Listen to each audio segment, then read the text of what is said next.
പെൺകുട്ടികളെക്കുറിച്ച് സംസാരിക്കുമ്പോൾ ജാഗ്രതയോടെ ഇരിക്കുക. അത് ഒന്നുമല്ല, നമ്മുടെ വീട്ടിൽ എല്ലാം പെൺകുട്ടികളാണ്. അവരെക്കുറിച്ച് സംസാരിക്കുമ്പോൾ രണ്ട് കണ്ണും തുറന്നു നോക്കണം. നിങ്ങൾ വളരെ ജാഗ്രതയോടെ ഇരിക്കണം. അവർക്ക് പ്രശ്നം സംഭവിക്കുമ്പോൾ പോലും നിങ്ങൾക്ക് അതറിയാൻ കഴിയില്ല. അതുവരെ എല്ലാം ശരിയാണെന്ന് തോന്നും.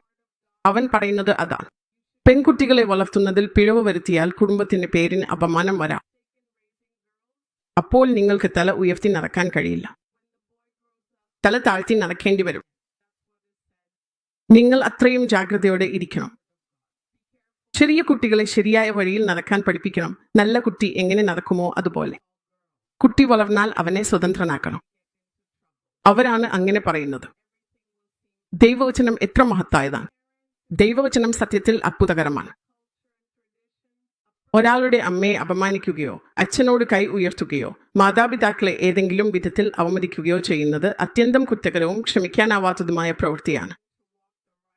ഇത് നമ്മെ ജനിപ്പിക്കുകയും പോഷിപ്പിക്കുകയും ചെയ്യുന്ന ആ പരിശുദ്ധ ബന്ധങ്ങളുടെ വിശുദ്ധതയെ ലംഘിക്കുന്നത് മാത്രമല്ല, സമൂഹത്തിലെ നൈതിക മൂല്യങ്ങളുടെ ഇടിവിന്റെ സൂചനയുമാണ്.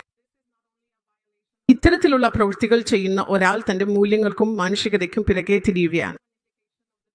മാതാപിതാക്കളെ ആദരിക്കുക നമ്മുടെ സംസ്കാരത്തിന്റെയും പാരമ്പര്യത്തിന്റെയും അവിഭാജ്യ ഭാഗമാണ്.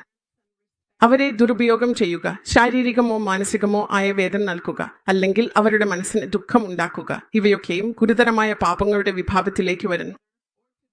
ഇത്തരത്തിലുള്ള പ്രവൃത്തികൾ കുടുംബത്തിന്റെ അടിസ്ഥാനം ദുർബലമാക്കുകയും സമൂഹത്തിന്റെ നൂലമ്പലം അഴിയുകയും ചെയ്യുന്നു.